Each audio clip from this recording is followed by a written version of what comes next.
very strongly. And he's done a really fantastic job as president. He's unified the country in a very short period of time. I'd say like a year and a half, about a year and a half. And right from the beginning, it was a real mess. It was a very disjointed place, and he's brought it together. He's a strong person. He's a great leader. He's respected by everybody, including me. And we're proud to have him together. We're just here to talk a little bit. We released sanctions from the country, which really, I think, was a big boost. Sanctions was a very important thing. And we're proud of the job he's doing. Syria's become a very stable, I mean, it's amazing. In a short period of time, it's really been stabilized. And we're proud of that. And to be part of the Middle East. Syria had one of the great cultures, the professors and lawyers and doctors. It had one of the great cultures of any country, not just Middle East. And then it went through this terrible period of time. But it's a country that a lot of people are very proud of, and they're proud of the job he's done. Thank you very much, Mr. President. Would you like to say something? في الحقيقة نحن حققنا إنجاز كبير في تحرير سوريا وإسقاط النظام السابق. We have made a great achievement in the toppling of the former regime. وكما ذكر فخامة الرئيس خلال سنة ونصف حققنا إنجاز كبير في توحيد البلاد ووضع على السكة الصحيحة من التنمية والاقتصاد. And as President Trump said, in a year and a half, we made an achievement in bringing the country together, unifying the country, and put it back on track. هذا بفضل الشعب القوي، الشعب السوري اللي تكلم عنه فخامة الرئيس ترامب. Of course, this is due to our strong people, the strong Syrian people that President Trump talked about. ثم القرار التاريخي اللي قام فيه الرئيس ترامب برفع العقوبات عن سوريا. Then the historic decision that President Trump has taken by lifting the sanctions on Syria. وأيضا مساعدة كل أصدقاء المحبين في المنطقة من تركيا من دول الخليج من كل المنطقة. As well as the help of friendly countries and the loving countries in the region, Turkey and other countries in our neighborhood. الشعب السوري يشكر جميعا الرئيس ترامب. The entire Syrian people thanks President Trump. Thank you. Thank you very much. Proud of you. You have any questions? Mr. President, are you going to remove Syria from the state sponsor of terrorism list? I think I will, yeah. I think I will. Why wouldn't I? He's done a great job. Maybe he would have brought that up in a little while, but that's a good question. Yeah. Any problems with that? I think we should. Yeah, I will. Do you still want Syria to help with Hezbollah in Lebanon? They could help. We'll find out. I think we're making a lot of progress. Mr. President, They could help. Mr. President, He would do a very good job. Prime Minister Netanyahu has been critical of aspects of your relationship in the last couple of days with President Erdogan of Turkey. He said that Erdogan has imperial ambitions on neighboring countries, presumably including Syria. Well, he hasn't been involved with Syria. If you think, he hasn't been involved with Israel at all. And he's left it alone. I wouldn't say he's a friend, because he's not a friend of, as you know, of Netanyahu, of Bibi. They don't get along, I think. But, for me, he's been great. Look, Turkey's been fantastic and a fantastic ally. They're also a NATO country. And Israel, we've done, no president's done as much for Israel as I have. Nobody even close. If you look at, just look at all the things with Jerusalem, all the different things that we've done. The Golan Heights, I did things, nobody has ever done anything for Israel like me. And we've made tremendous progress. And we've made a lot of progress with Iran too. Wiped out their military, but they should have been done 47 years ago. And if I could, do you think that that Prime Minister Netanyahu should be reelected? There's an election coming in Israel, or would you like to see new blood? I can tell you this: he's been a great wartime president. We worked as a prime minister.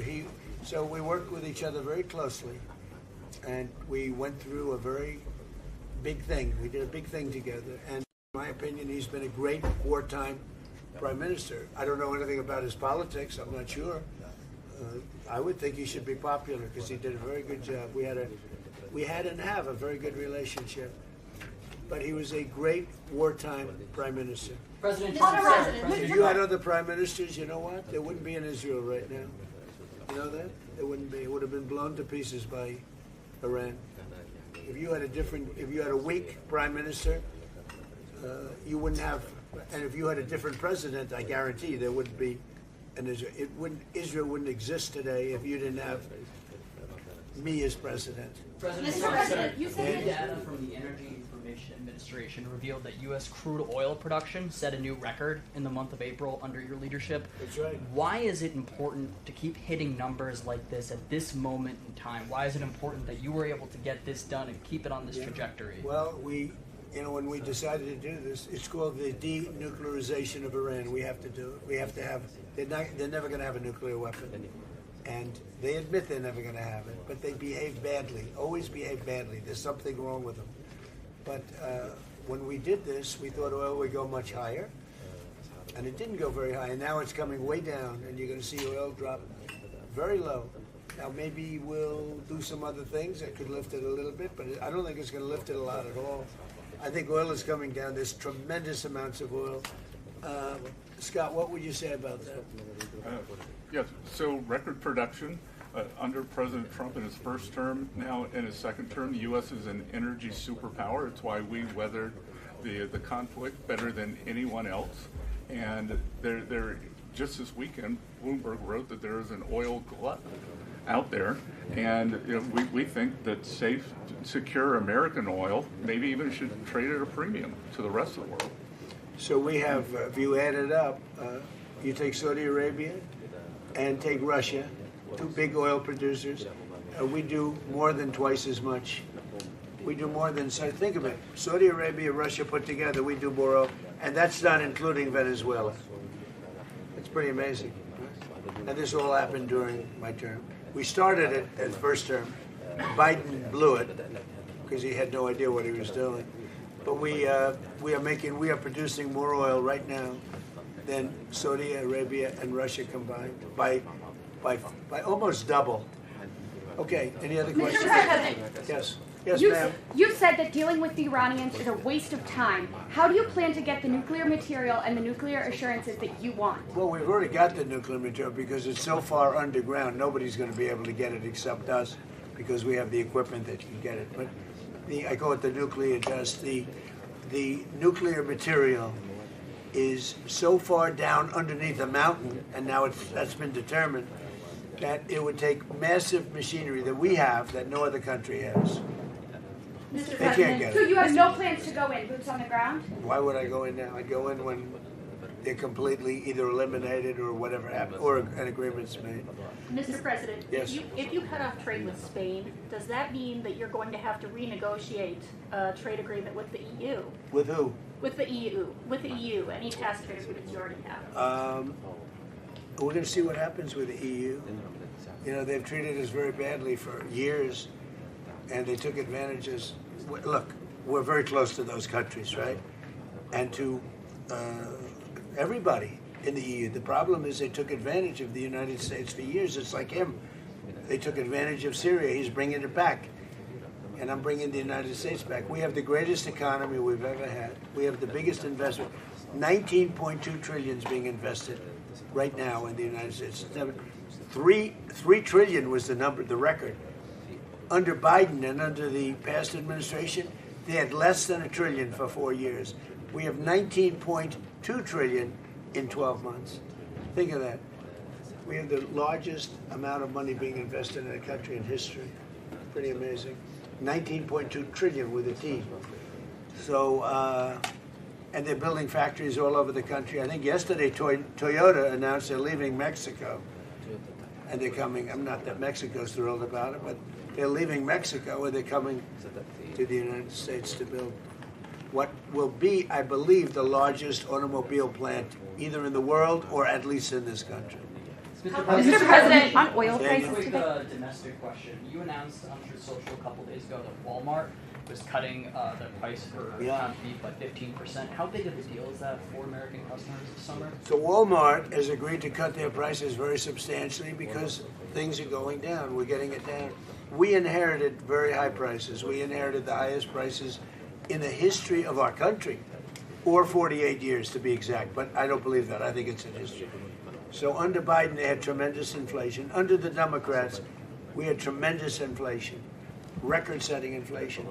And now, inflation is way down. Everything is great. we have the prices are coming down, but we inherited. They talk about they use different words to describe it. They had very high prices. The prices are coming down, and when the oil comes, the oil is coming way down. The oil dropped by 50% in the last month, and when that comes down, it brings everything else down. No, it's affordability, and they came up with the word affordability. Like I take over, I'm there for one day, and they say affordability, affordability. I said I've been here for one. Remember with the eggs, the first day or 2 days later, I have my first news, and they talked about eggs. They said the eggs have gone up 5 times. I've been in office for one day, and I said, well, we'll have to do something. In fact, they told me not to order eggs for the Easter egg hunt at the White House. I should use plastic. I said, we're not doing that. And by the time we came, that was a couple of months later, that happened, and we ordered thousands of eggs. And right now, eggs are way down. The prices are way down, and they're coming down further. So they made up a phony word that they used. They said affordability. They're the ones that caused the affordability prices. I did, but I brought it down. And the oil is coming down very big. Mr. President, Brent crude is up slightly today on the A little announcement bit, yeah, that because we hit them. Anytime we hit them, it goes up a little bit, $2. is that what you mean? Is that what you meant when you said that we might see oil prices lift a little in A response little to? bit, yeah, $2, very little.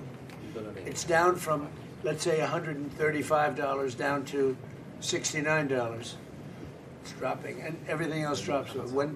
As oil goes, so goes everything else. But anytime if we hit Iran, oil goes up a little bit.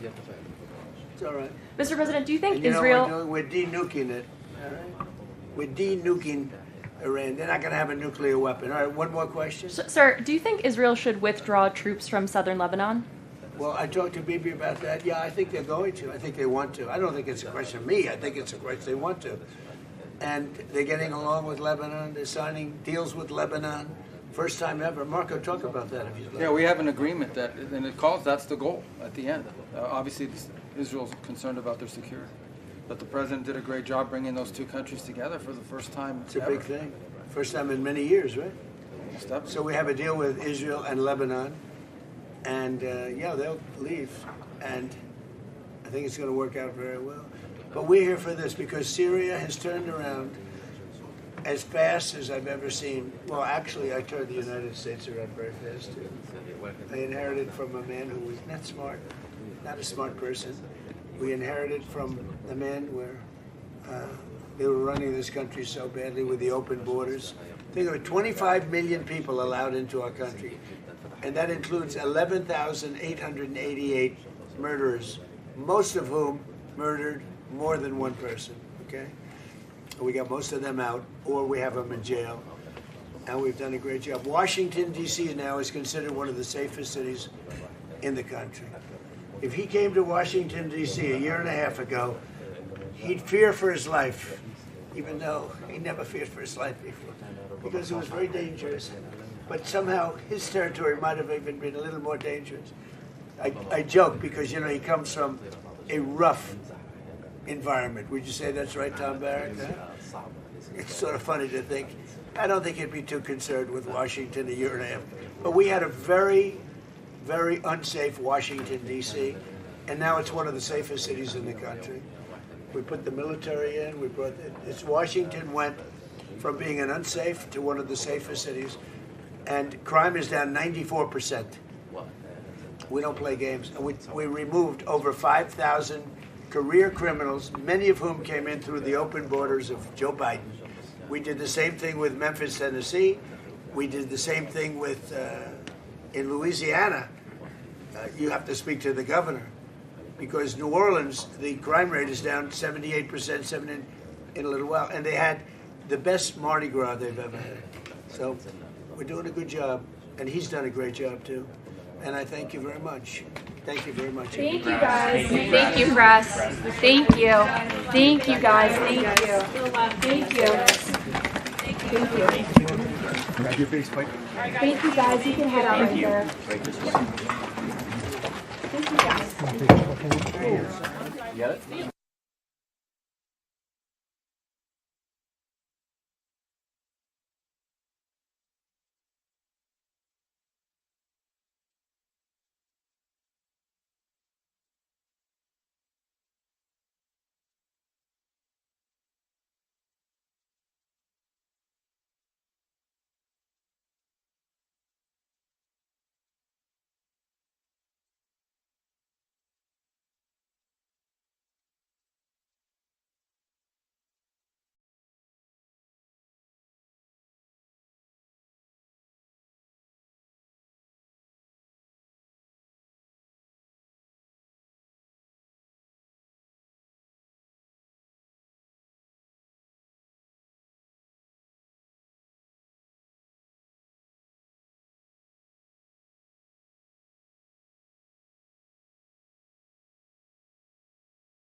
This is an earpiece in case there's interpretation.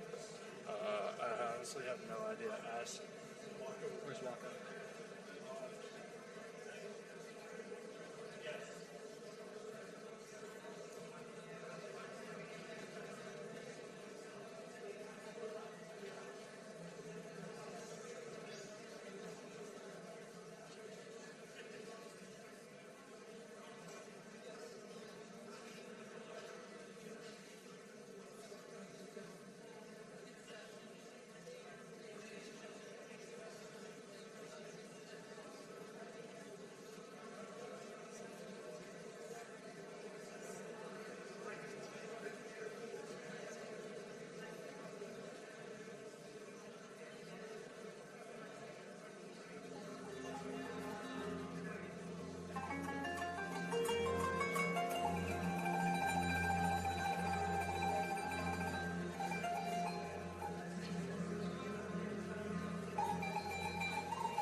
1 2 1 2. Can you hear me? 1 2 1 2.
I can hear you guys, but you guys can't hear me, right?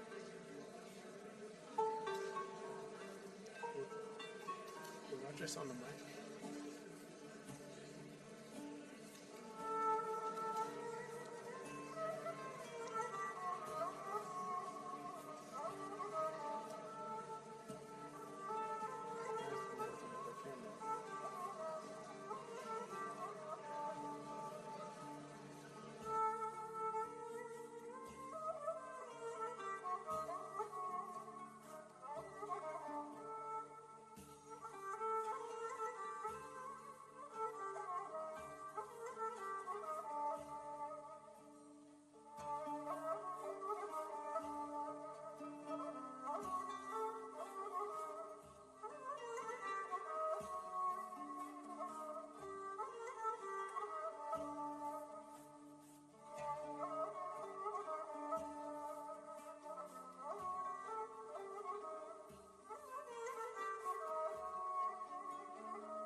Excuse me.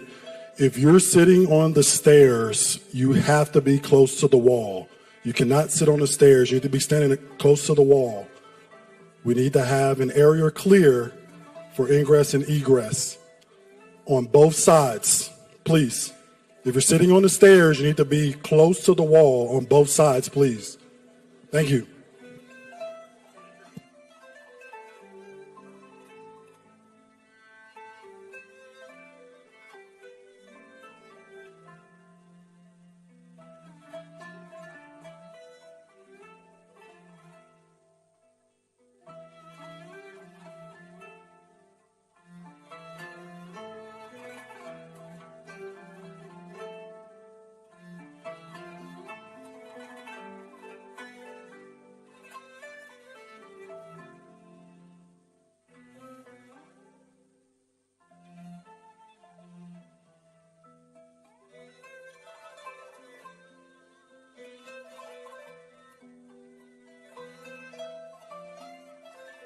Merdivenlerin bir tarafı mecbur boş kalmak zorunda. Yoksa Sayın Trump açıklamaya gelmeyecekmiş. Bilginiz olsun.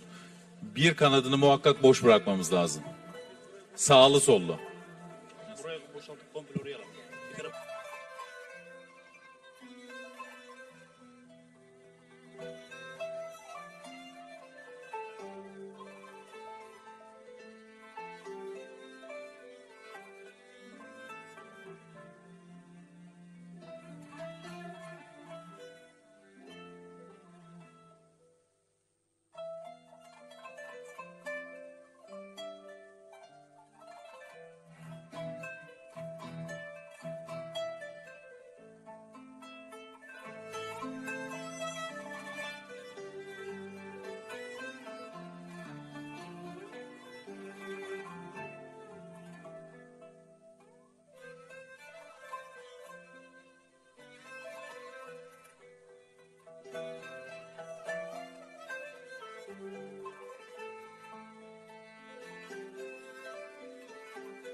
Ben çıkıyorum Ömer. Duyuyor musun? 2. Baktılar. Trump sorun dinleyecek yoktu. ya. Biliyorum. Evet 2'den çıkıyorum. Duyuyor musun? Tamam. Bir de 3.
Ladies and gentlemen, the 45th and 47th President of the United States, Donald J. Trump.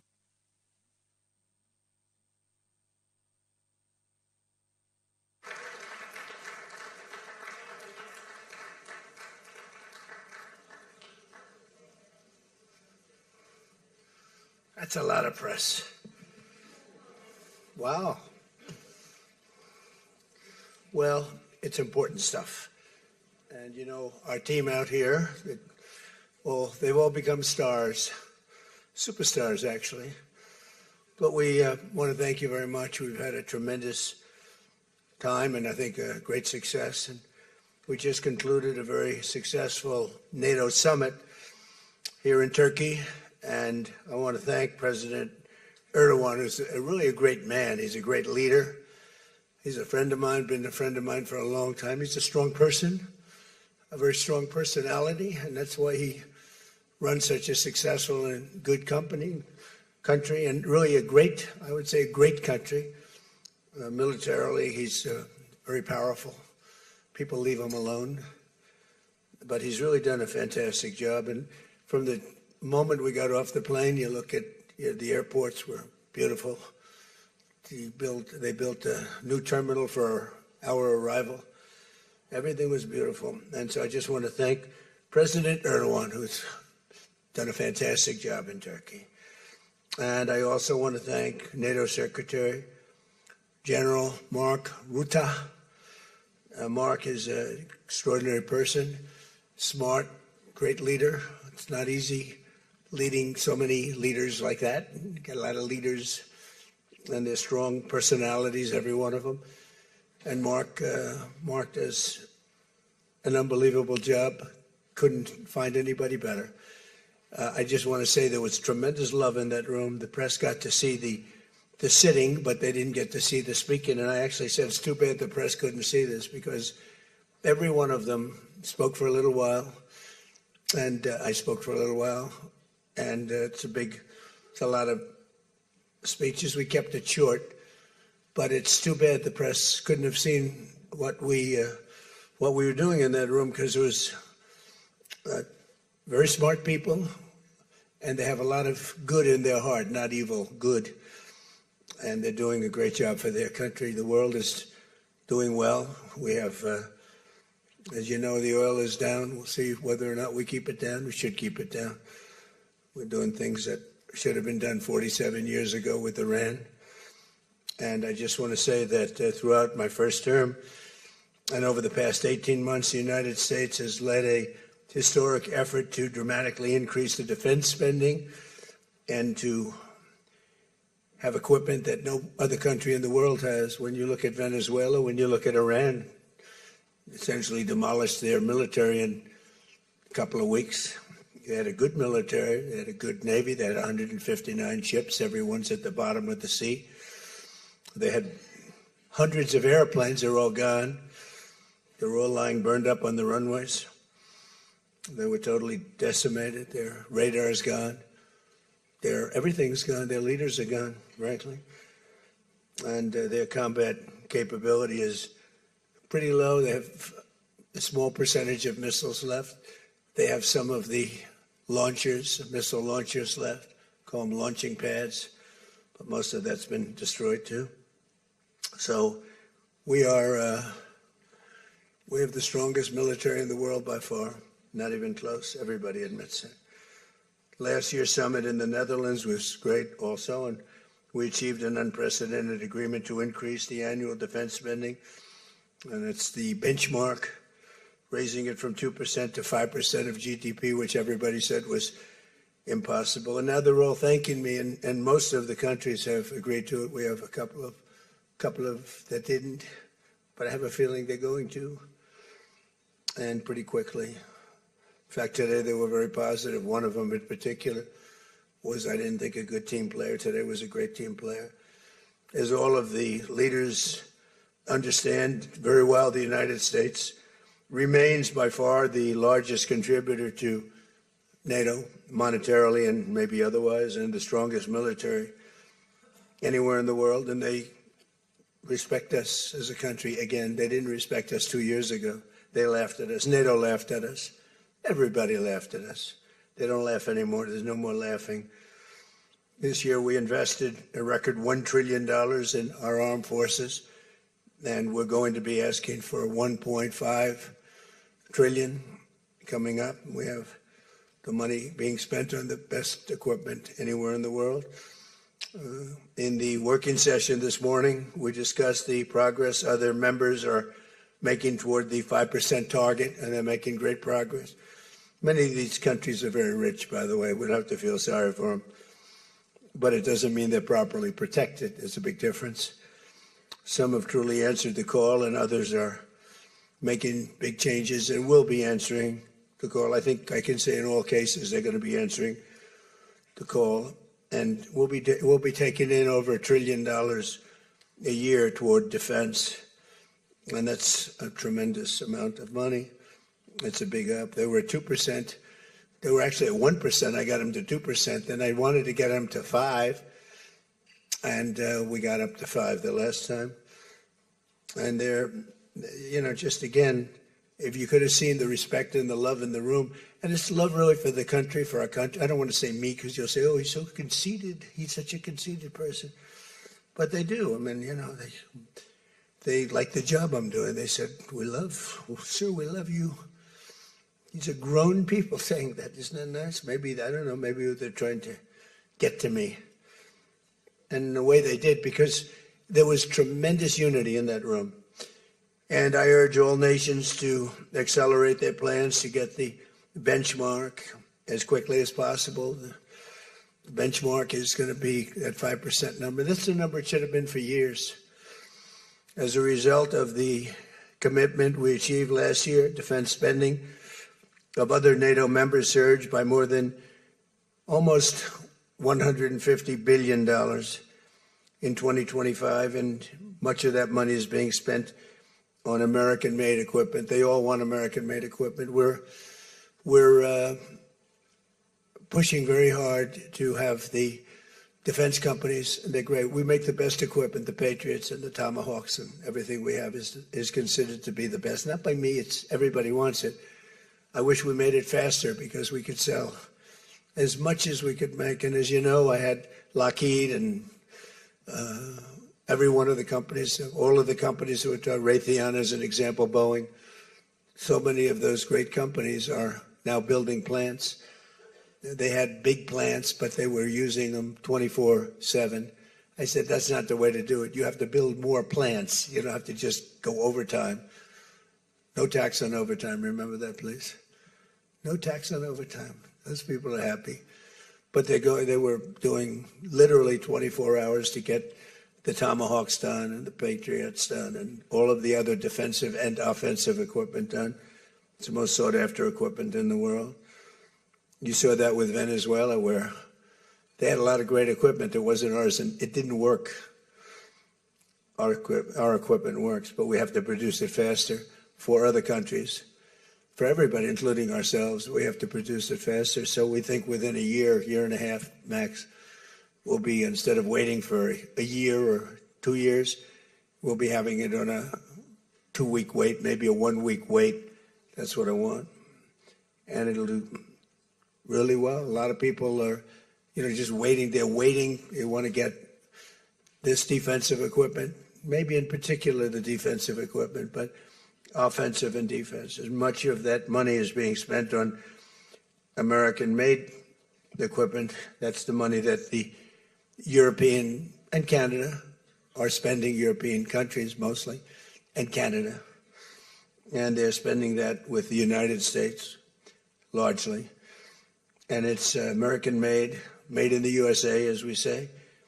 Weapons, munitions, supporting thousands of American jobs. This will increase. We have the highest number of jobs. Right now, we have the most people working in the United States that we've ever had in the history of our country. We have the biggest investment ever made, $19.2 trillion. That's 6 times more than we've ever had. Think of it, 6 times. And what did that were tariffs. Without the tariffs, I think we would have done fine, like at about 2 or 3. The last administration had much less than $1 trillion invested for 4 years. We have 19.2 trillion invested in 1 year. We haven't gone into the extra almost a half a year, 1.5 years. Those numbers won't come out for a little while. So we have 19.2 trillion, not billion, not million, trillion with a T, invested in plants and equipment that's being built all over the country. Eli Lilly is building plants, big drug, Merck, all of them, the drug companies are building. The car companies are building like crazy. In fact, as you probably saw a big announcement yesterday, Toyota is leaving Mexico and they're going to build one of the biggest car manufacturing plants in the world in Texas. That's because of the tariffs, because we don't mind if you build in Mexico, but if you build in Mexico, you have to pay 25% tariff. If you build in Japan, or if you build in any place, now China is a much higher tariff. It's 100% tariff because we don't want to lose our jobs. We don't want to have our workers lose their jobs. We have the largest number of plants being built for the most money ever in the history of our country. Car plants, AI plants, and all other plants, pharmaceutical plants, chips. We're not giving anything. All we're saying is, if you don't start, we'll give them 1.5 to 2 years to build their plant. If they don't have that, they have to pay 100%, 200%, even 250%. If they make a chip, or if they make a car, if they make pharmaceuticals. So the pharmaceutical companies are moving in at record levels. There's never been anything like what's happening. Let me put it a different way, put it to you in a more broad fashion. There has never been anything like has happened with this country or any other country in the history of the world. There has never been growth. There's never been manufacturing plants being built. We have so many being built. And in the big ones, like AI, some of the AI, we let them build their own electric plants. We force them to build. We don't want it because the old grid that we have wouldn't be able to supply. They need, just as an industry, more energy than the entire country produces right now, when you think of it, which is incredible. So take all of the energy that the United States produces and that one industry, which is so big, so powerful, it needs more than that. In fact, some people say almost double. So this was my idea. I said, you can never service that. You can't reinvigorate the grid. You can make it better, but nothing like that. You wouldn't be able to build. And we're leading China in AI, well, in just about everything. But we're leading China in AI. Even in TikTok, I was watching somebody say, oh, the TikTok deal, it's so bad well, because they say the deal was incredible, but they think the word that gets out is bad, except the numbers just came out, and I'm #1 on TikTok, and all I do is talk about communism, right? So it's sort of good. I used it to get elected, too. But, you have to get your word out.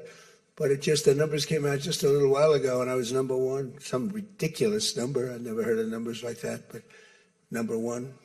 And all these entertainers are number 27, 29. It's crazy. I don't even understand myself. But that means that my word's getting out about how great our country is, how successful our country is, and how bad communism is, and how bad these lunatics are that are running for election that don't sound good, don't think good, and don't look good.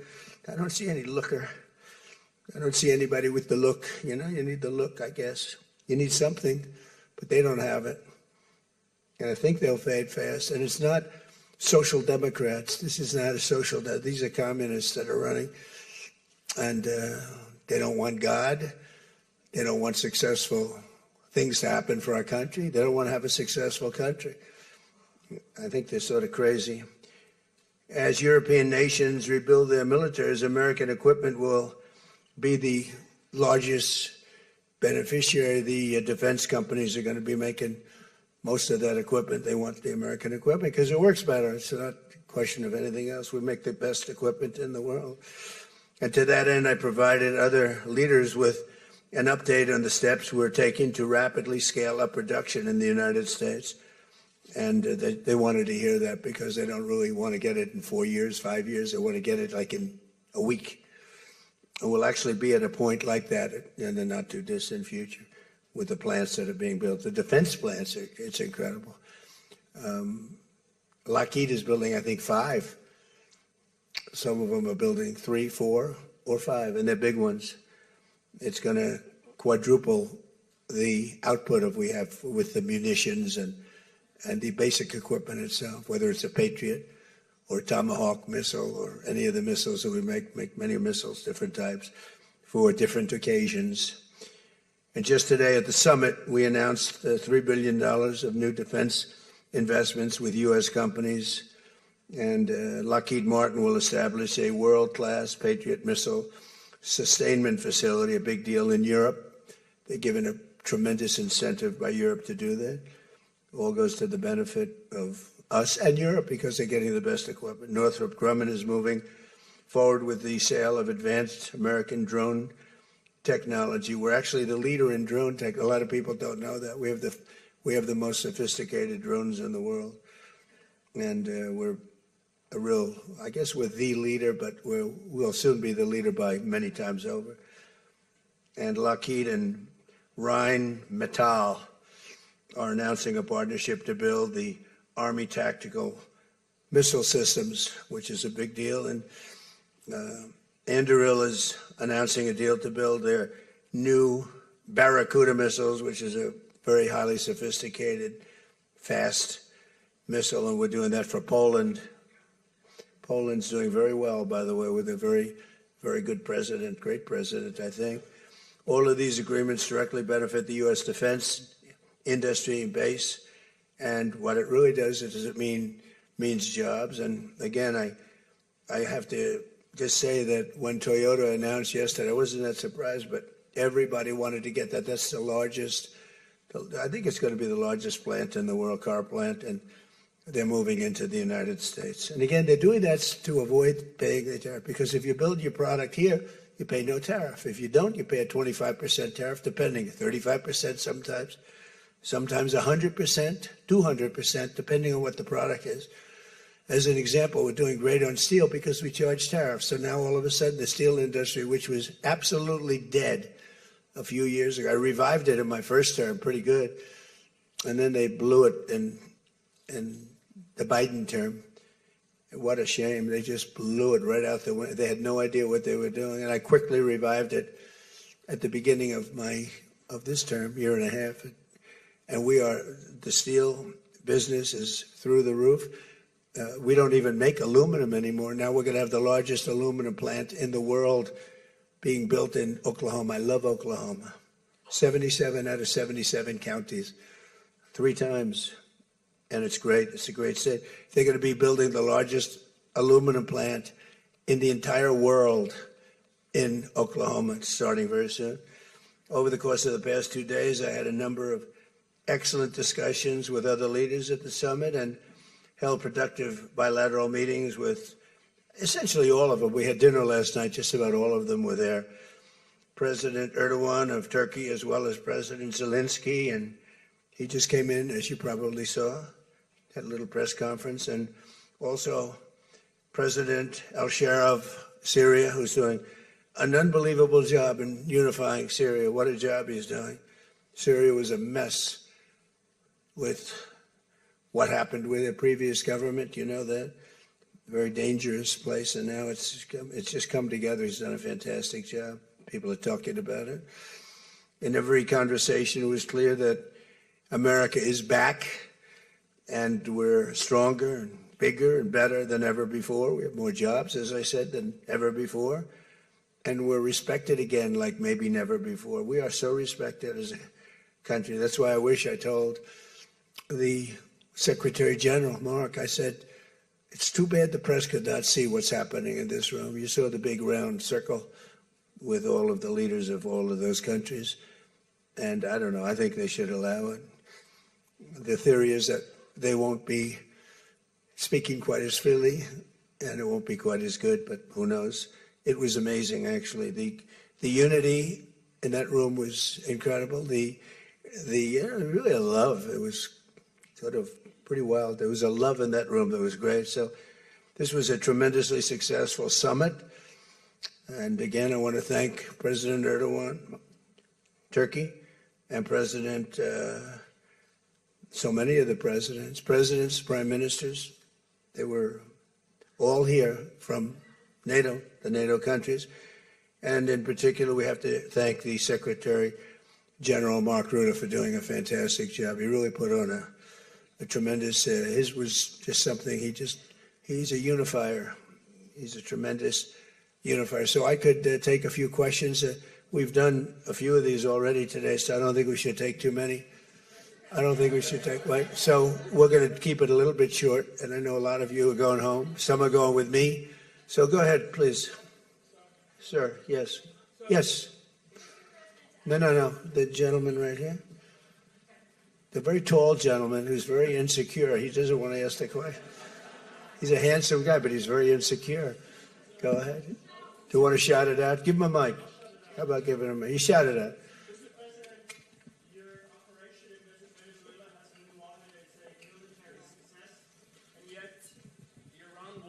Seems to be a strategic dead end for you. Why are you apparently unable to end the Iran war? So I think we're doing just the opposite. The Iran war has been a tremendous military success. And, you know, I can only answer the question by saying they're not going to have a nuclear weapon. I think I was there for one reason, that Iran cannot have a nuclear weapon. I call it, we denuclearize Iran, and that's happened. They will never have a nuclear weapon. That stuff is so far down under a mountain. It's a granite mountain that collapsed on top of it. Take months to get it out. I think it's a tremendous success, Iran. And you see the oil prices are lower than they were when I started. And people like to say that, but look, they have no military left. Their Air Force is gone. As I said, their ships are gone. 159 ships are gone. They're at the bottom of the sea. Their radar is gone. Everything's gone.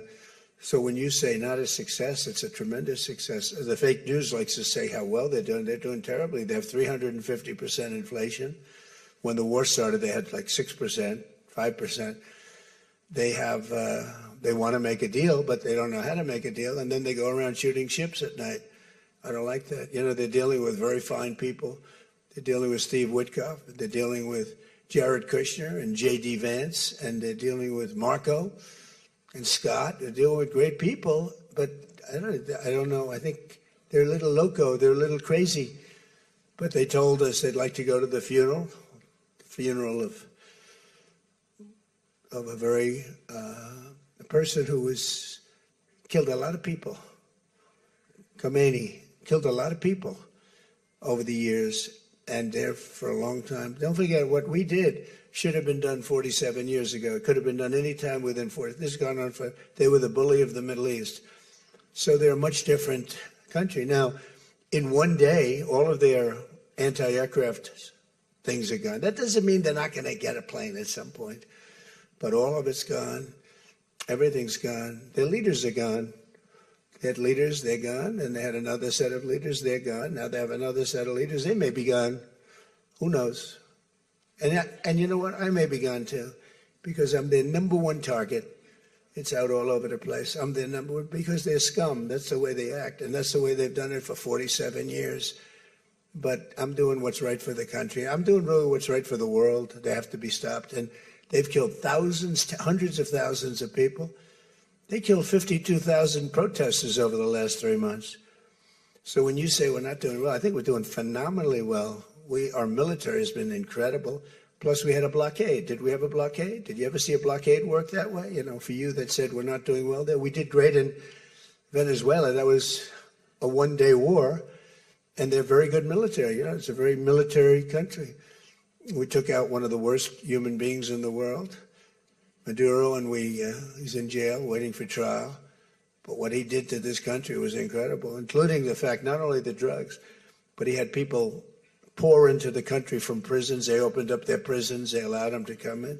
We're getting them out. We're getting them all out. But we have, with the Biden open border policy, with Kamala as your borders are. Remember, she was a borders up, but she never called Border Patrol, never once, and she never went to the border. The border was a disaster. Now it's fixed. It's fixed where we have nobody, and I don't do these numbers. 0 people come in through our border, through our southern border. 0. And that's been announced now every month for the last 12 months, 0. We had millions of people come in, under 25 million people, I think more than that under Biden. and they weren't people that you want. And for the most part, they were drug dealers. They were escaped from, think of it, all the prisons, and I'm not just talking about from South America, I'm talking about from the Congo, I'm talking about from all over the world. The prisons were emptied out. They were emptied out into our country. But they had the worst murderers. We had people allowed in our country that should never, and they walked in through an open border policy. And all I'm saying is that you're lucky we won this election. Yeah, please. Go ahead. Go ahead.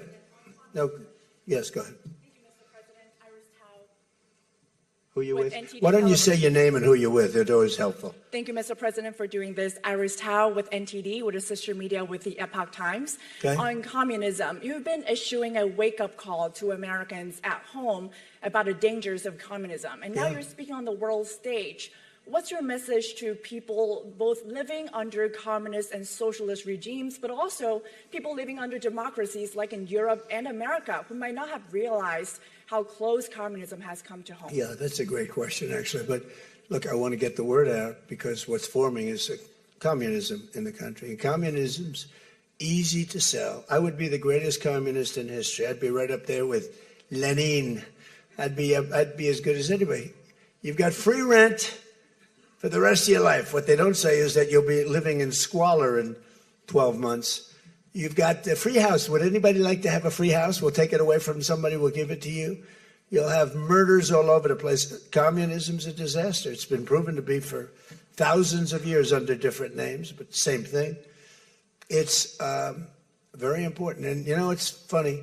One of the reasons I do so well with Hispanic people, I set a record, Republicans. I get great numbers for the election, helped me get elected in a landslide. The Hispanics, because a lot of them came from countries that were essentially communist. You know, whether you call them radical socialists or communists is not that much, but there's a little difference.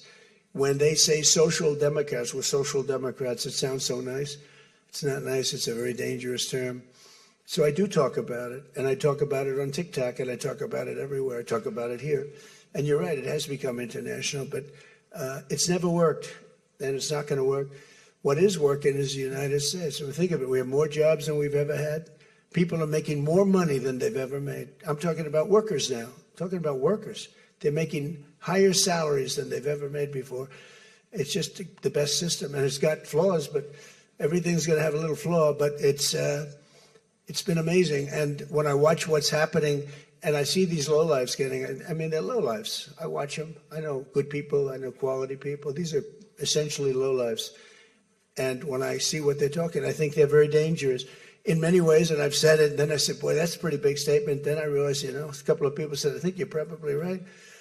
I think this country, with this thing that's going around, is in more danger than it was during World War I, World War II. If you talk about September 11th, if you talk about Pearl Harbor, that was big danger. I think the concept of us going communist, because one thing that happens when you go communist, you never come back, never comes back. You die in squalor. You die a horrible death. You die in squalor, and it gets very evil and very nasty. Yeah, please go ahead. Mr. President, Tyler Pager with the New York Times. Last month you said Iranian leaders were very rational people, nice people to deal with, strong people, smart people. Today you said they were scum, sick people, and being led by sick people. What changed, and do you think... I got to know them. So I've said that about a lot. Now, when you say rational, I think they're much more rational than level 1, level 2. Level 1 is gone, level 2 is gone. This is level 3. I think they are more rational, but based on their actions over the last week or two, they're not doing a service to the people. And I think more than anything else is I got to know them.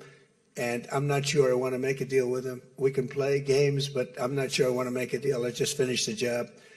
Yeah, please, go ahead. Go ahead. Go ahead. Go ahead.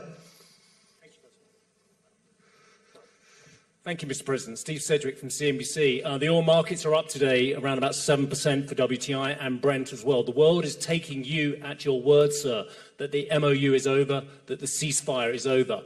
What happens next, sir? Are we on the cusp of a full-scale return No, to full conflict? well, I'll tell you what happens next. We're never going to see Iran have a nuclear weapon because that's much more important than the numbers you're talking about. The prices of oil are dropping like a rock. Now they'll be up a little bit, and this will end very quickly. We have an oil glut right now because we got all those boats out of the Strait, and it's going to drop, and I've predicted everything. I've been right about everything, and I have been for a long time. It's how I got to be president 3 times. It's how I won 3 elections. I did very well in the second one, won it. It was a rigged election. But I've been right, and oil's coming down. Now, I have to make sure of one thing, that we don't have lunatics having control over nuclear weapons. So we have that now. There's no way they have a nuclear weapon. We have cameras, as an example, on the site that those beautiful B-2s at 1 o'clock in the morning 10 months ago blew up. They blew it up. We have cameras, that's called Space Force, if they're in space. But we have cameras that can read the badge of the person going over to a site. Mohammed something. We say it's Mohammed something is there with shovels. Well, shovels won't get you there. The biggest machinery in the world probably won't get you there, if you want to know the truth. It's way, way below.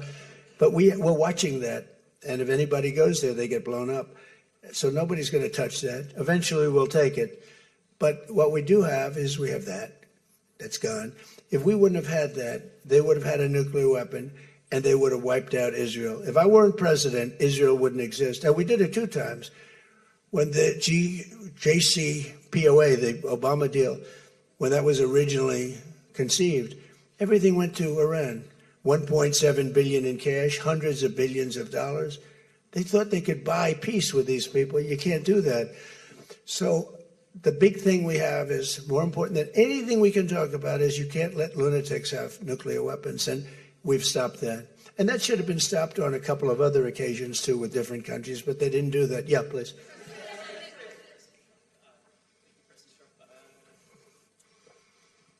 Stephen Nelson from the New York Post. I'd like you to address speculation that you're leaving Ankara not in the new Air Force One because of security concerns involving Iran. You've spoken today twice about them possibly assassinating you and possibly being successful. Did that concern have something to do with Well, I you? speak about it a lot because, you know, the life of a president is very dangerous. It's 5.2%. You know what a race car driver is? 1/10 of 1%.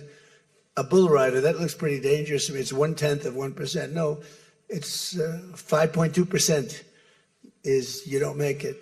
You should have told me. You're an excellent reporter. You should have told me that years ago. Maybe I wouldn't have run. It's a very dangerous profession.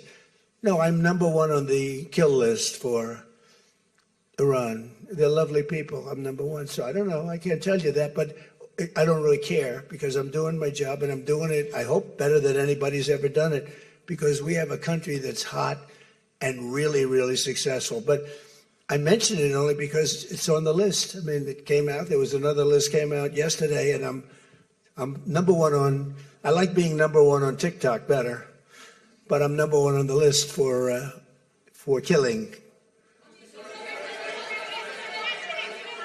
Go ahead. Hey, Sean McCreesh, New York Times. But why aren't you flying the new plane home? Say what? Why aren't you flying on the new Air Force One home? It's flying to Europe, to one of the big bases, 2 or 3 of the big bases, where we can show it to the people. And we'll be going home by normal methods. But we have it going to Europe to a couple of bases, actually one in particular, but it's going to go to a couple of bases, stop, so the soldiers can see it because it's truly magnificent. Yeah, please. Go ahead. You want to go? Okay, go ahead. Mr. President, Harici Media, Tunç Akkoç, Türkiye. Mr. President, it seems that the war with Iran may start again. What do you expect from your European allies? I don't think it's going to start again. I think it's going to go very quickly. They hit a couple of ships, and so we hit them much harder. When they hit, we hit 10 times harder. You know, we hit much harder than they do. We have a lot better equipment than they do. We may even, somebody asked before, do you think you'll hit them tonight? I said, we might. Yeah, we might.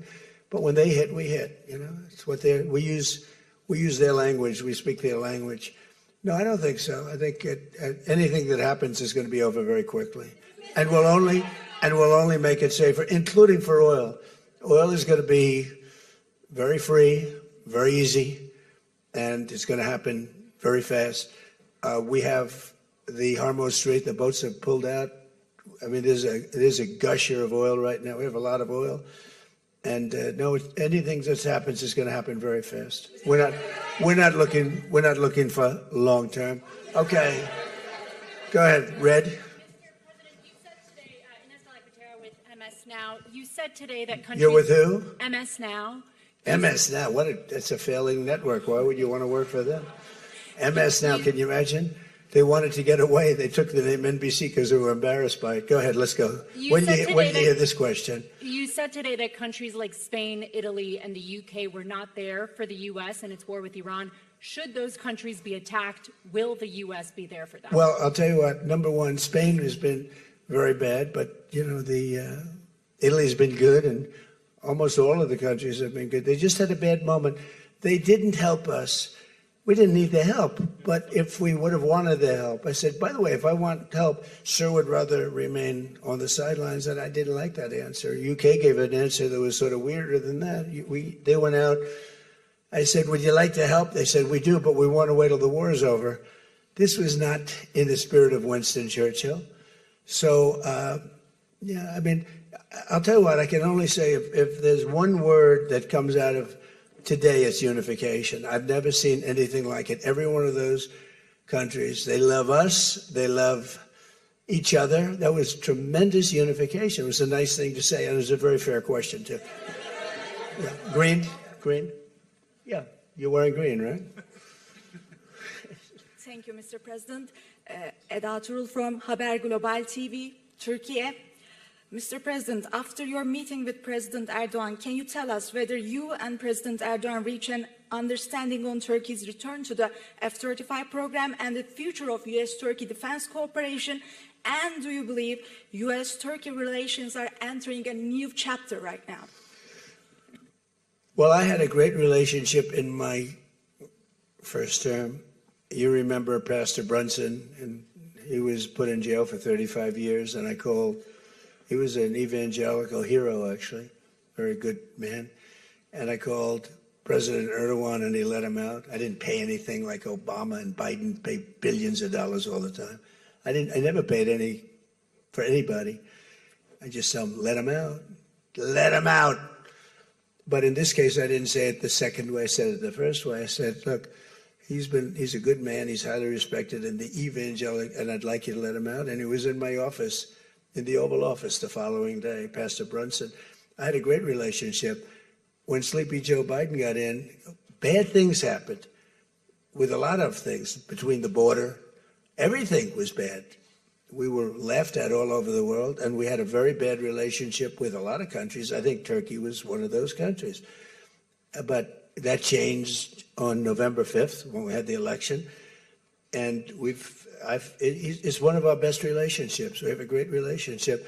And they're talking about the F-35 airplane, and it's the best plane, and everybody wants it. And we have to make a decision who we give it to. I mean, my inclination, because he stayed out of, he's not a huge fan of Bibi, and he's not a huge fan of Israel, but he stayed out of that war. He could have gone into that war very easily, and he didn't. At my request, he stayed out of that war. He's been a very good ally. I mean, Marco could tell you we have a very strong relationship with Turkey. You know, it's a very big country. It's a very powerful militarily. It's the second most powerful country in NATO. It's a NATO country. So whether or not we do that, I haven't totally made up my mind. But my inclination is to say, look, he's done everything. He's helped us in so many different ways. And you know who else has been good to us? China. China never came into the war. They get 50% of their oil from Hormuz Strait. They never came into the war. They never said, I'm going to send a ship in 5 destroyers along each side of the ship. They never did. No, President Xi's been great. Everyone's been sort of great, to be honest. You know why? Because they respect our country again. They laughed at our country. They thought we were a bunch of fools. They saw a president that couldn't talk, he couldn't walk. It was a disaster. They lost respect for our country, but now they have more respect for our country than they've ever had before. Thank you all very much. We'll see you back. Thank you very much, everybody.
Dear press members, the press conference of His Excellency President Recep Tayyip Erdogan is starting in 5 minutes. So please remain in your seats. Please kindly remain in your seats. Thank you very much.